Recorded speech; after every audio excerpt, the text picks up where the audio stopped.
আমি এদের জন্য অনেকই মাথায় টেনশন থাকতো সবসময়, কি আমার মাথায় এত চুল পড়ছে, আমি ভাবছিলাম ভাবছিলাম কি আমার কি ব্যথা করবে।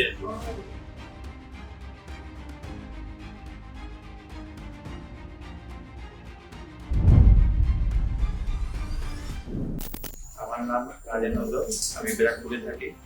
আমি এদের জন্য অনেকই মাথায় টেনশন থাকতো সবসময়, কি আমার মাথায় এত চুল পড়ছে, আমার বন্ধু আমার এই নিয়ে অনেক ইয়ার্কি হতো, করে এই কম বসে অনেক পড়ছে। এই নিয়ে আমি ডেলি ভাবতাম যে আমি কি করবো, আমার চুল পড়ে যাচ্ছে। তারপরে আমি একটা ইউটিউবে ভিডিও দেখলাম দাদার, ইউটিউবে দেখলাম কি বিগ ডার্মাতে একটা ভালো ট্রিটমেন্ট হয়, ওই জন্য আমি এটাকে নিয়ে আসলাম এখানে চেক করতে।